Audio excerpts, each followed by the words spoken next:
بسم أبون ودين منفس قدسين حد أملاخ آمين. معلتاو نبابات صوم 4 ربوع 11 مقابيت كلتشحن 26. هاليلويا هاليلويا هاليلويا أملاك السلام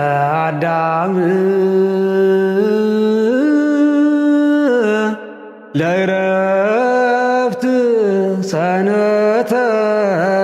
سرع ملختي باولوس نفس برومي معرف حدا كاب حدا كساب شمنتي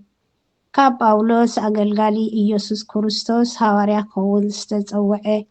وانجيل أملاك كمهر استحاري زتلأخت ملختي از وانجيل زي أملاك قدمو بنبياتو أب قدسات مصحفتي زتسفويو از وانجيل زي بزعبا اتساب كينو كابزر داوي زتولد ودو يززارب نسو يسوس كريستوس قويتانا كاموتات بمتنساو بمنفس قدسنا ود أملاخ مخانو بحيل التقهده سلاسمو أب كلهم أحزاب مئزاز أمنت كنتكل بوء تقان هواريانتن اتقبلنا نسقاتكم كأ مساتاتهم صوعات يسوس كريستوس إخم أبرومي نزلهم صوعاتن قدسانن فقورات أملاخ كلاتكم كاب أبونا أملاخن كاب قويتانا يسوس كريستوسن سأقان سلامن يهالوهم أمناتكم أب كل عالم سلاء توريت المخلو بزعب كلاتكم نأملاخي بيس كريستوس أمسجنو اللهم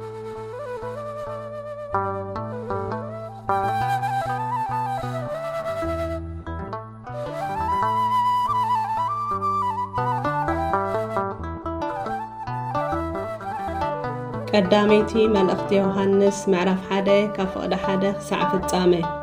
اتخاب مجمرتا زنبري نحنا زسمعنايو اتبعينتنا زرئينايو اتزتأمتنايو أقداوناون زرمسساو بزعبا تقال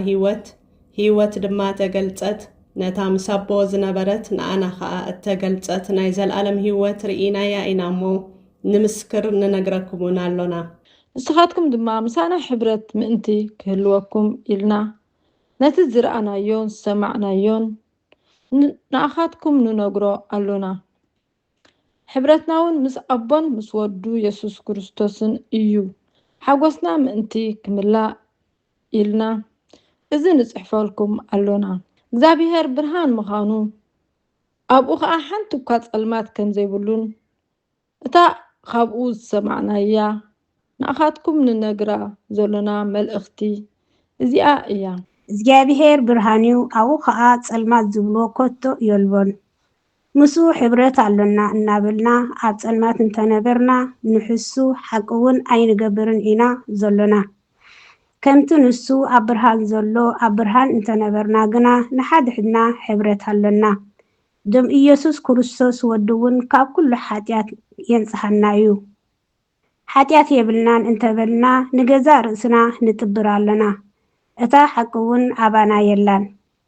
ሓጢአትና እንተተናዘዝና ኣምላኽ እሙንን ጻድቕን ስለ ዝኾነ ንሓጢአትና ይቕረ ክብለልና ካብ ኩሉ በደልና እውን ከንጽሐና እዩ ሓጢአት ኣይገበርናን እንተበልና ሓሳቡ ንገብሮ ቃሉ እውን ኣባና የሎን ኣብዚ ዝሮ ኣብዚ ኸደ ስፍራ መሳይኮንከ ናቤት ሓልዮት ኣደኒቕኒ ፍቕርኻ ዘይትደክም ሓጢአተይ ምድምሳስ በደለይ ኢትከምቢርካስ ኣረሳሪስ ካለይ ንልበይ ግብረ ሐዋርያት ምዕራፍ 8 ካፍቅድ 14 ክሳዕ 26 እቶም ኣብ ኢየሩሳሌም ዘለዎ ሐዋርያት ከዓ ሰማርያ ቃል ኣምላኽ ከም እተቐበለት ሰምዑ ንጴጥሮስን ዮሐንስን ሰደዱሎም ብስም ጎይታና ኢየሱስ ጥራይ ደኣ ተጠሚቖም ነበሩ እምበር መንፈስ ቅዱስ ገና ኣብ ሓደ ኻባታቶም እኳ ኣይወረደን ነበረ እሞ ጴጥሮስን ዮሐንስን ወሪዶም መንፈስ ቅዱስ ምእንቲ ክቕበሉ ጸለዩሎም። ሽዑ ኣእዳዎም አንበሩሎም እሞ መንፈስ ቅዱስ ተቐበሉ። ስምዖን ከዓ መንፈስ ቅዱስ በቲ ምንባር እዳው ሐዋርያት ከም ተዋህበ ምስ ረአየ እቲ ኢደይ ዘንብረሉ መንፈስ ቅዱስ ምእንቲ ክቕበልሲ ንኣይ ከዓ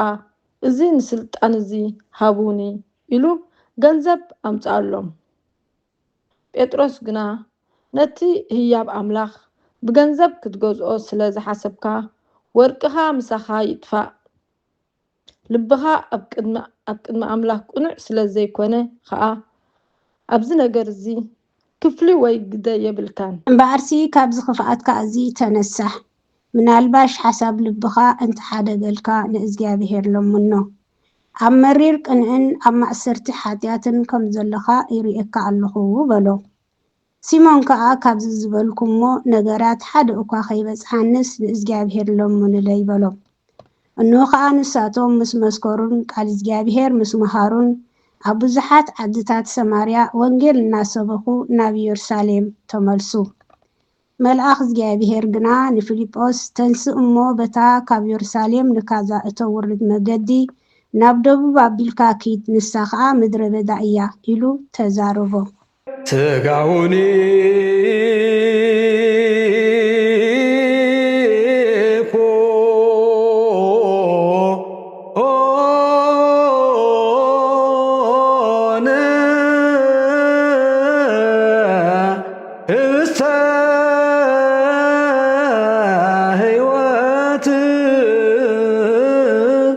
ወደሙኒ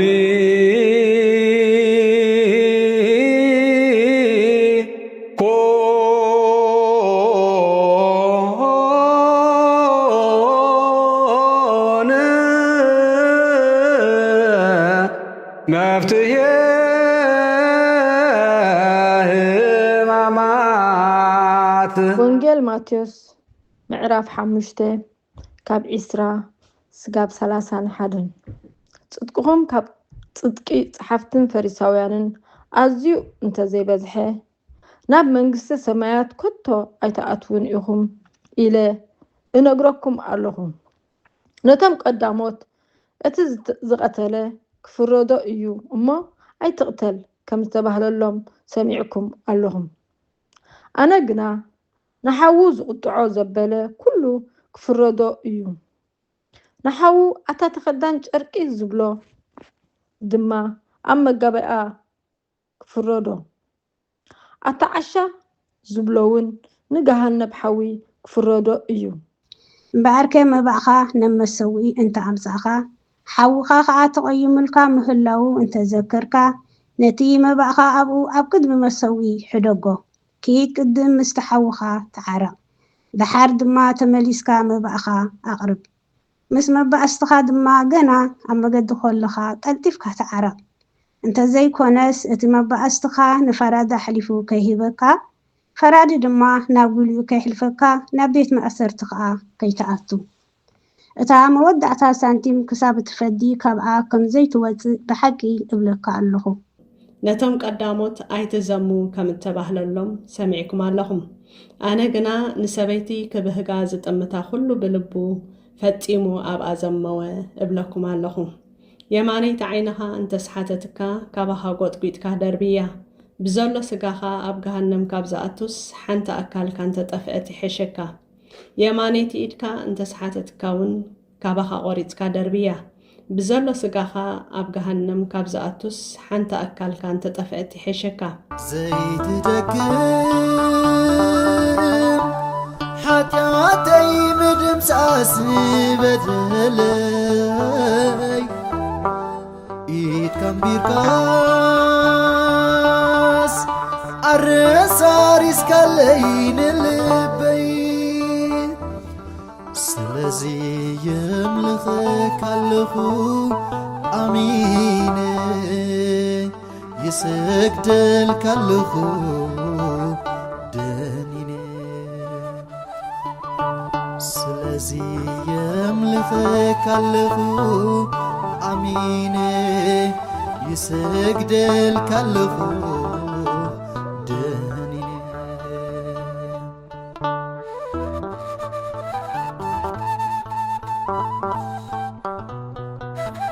مزمور داويت مزمور 36 كاب 5 كساب مفጽምታ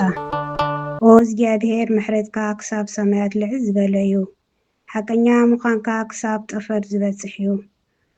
ኣምላኽ ጽድቅኻ ከም እንባታትካ ልዕል እዩ ቅንዕናኻ ከም ባሕሪ ዓሚቕ እዩ እግዚአብሔር ንሰብን እንስሳን እተድሕኖም ንስኻ ኢኻ ኣምላኽ ምሕረትካ ክንደይ ክቡር እዩ ደቂ ሰብካ ኣብ ትሕቲ ኣኽናፍካ የጽልሉ በሃብቲ ቤትካ ተጽግቦም ብወሓዚ ለውሃትካ ተርውዮም ናይ ህይወት ፈልፋሊ ኣባኻ እዩ እሞ ብብርሃንካ ብርሃን ንርኢ ኣሎና ሳህልኻ ነቶም ዝፈልጡኻ ጽድቅኻ እውን ንቑንዓት ልቢ ይወስኽ እግሪ ዕቡይ ኣይምጻኒ ኢድረሲ ኣይትስጎጎኒ እንሆ እቶም ገበርቲ እከይ ኣብኣ ወደቑ ተፈገሙ ብትንስኡ ከዓ ኣይኽእሉን እዮም ልዕሊ ዓቕመይ ይኾነኒ ኣሎ ነገራትካ ኣብዚ ልበይ ሚዛን ይስነሉ ፍቕርኻ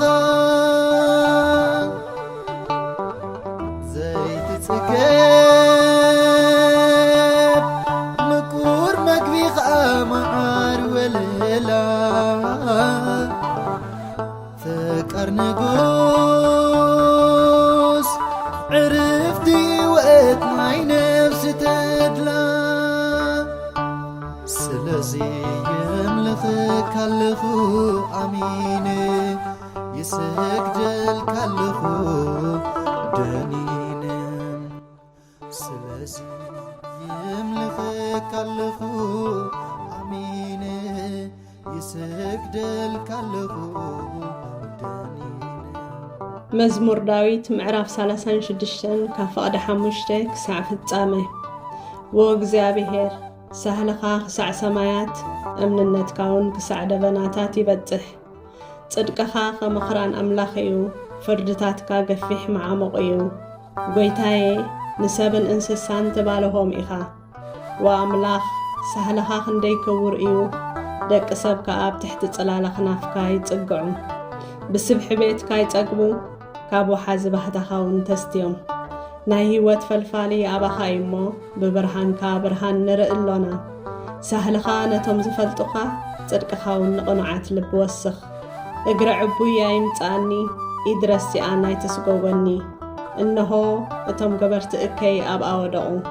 ተፈገሙ ክትንስኡኻ ኣይኽእሉን እዮም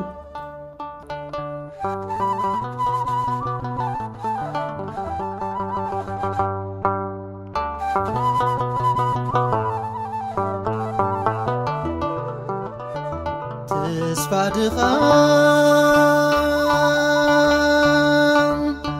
ኣቦት ዘኽተማት እግዚኣብሔር ጣዕሚ ህይወት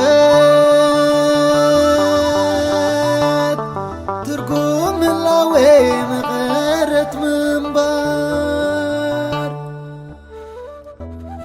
ዕርፍቲ ልቢ ቅሳነት ኣእምሮ ስትስምሃር ኣማን በኣማን ሓላሊ ንዓይ መሳኸ ምንባር ናይ ረቡዕ ሊጦን ወጎይታ ምሕረትካ ኣብ ልዕልና ቅልጢፋ ትውረድ ብርሃን ገጽካ ድማ ኣብ ልዕሊ ነፍስና ይኹን ዘድሕነና ምሕረትካ ይምጻእ ዝሕጉሰና ሕያውነትካ ይገለጽ ወጎይታ ካብ ኩሉ እኩይን ካብ ኩሉ ስሕተትን ሓልወና ከምቲ ዝተዛረብካዮ ድማ ተቐበለና ኣብ መንጎናን ኣብ መንጎኻን ሰላም ግበር ንዝተጋገየ ናባኻ ክትመልሶ ትኽእል ንስኻ ኢኻ እሞ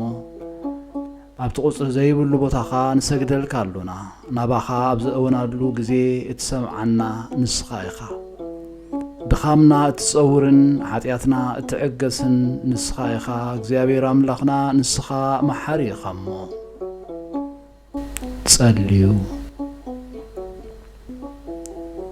ንስኻ ኩሉ ግዜ ሄር ወዲ ኣብ ስለ ዝኾንካ ናብዚ ዓለም እዚ ዝተገለጽካ ንደቂ ሰብ ክትከናኸንን ከተዕብን ኢልካ ኢኻ ንሕሩያትካ ሰናያት እትህብ ንስኻ ኢኻ እሞ ንዓይኒ ባርያኻ ኩሉ ሰዕ ሃብቲ ሰናያትካ ሃበኒ ንህዝብኻ እውን ምድሓን እትህብ ንስኻ ኢኻ ክትርአ ብፍቓድካ ተገለጽካ ከማኻ ኸ መሓርን ቅዱስን ኣምላኽ መን ኣሎ ሕጂ ድማ ከም ብዝሕ ፍቕርኻ ይቕረብ በለልና ከም ዕቤት ምሕረትካ ድማ ኣበሳና ደምስስ ሎምን ኩሉ ሰዕን ንዘለዓለመ ዓለምን አሜን።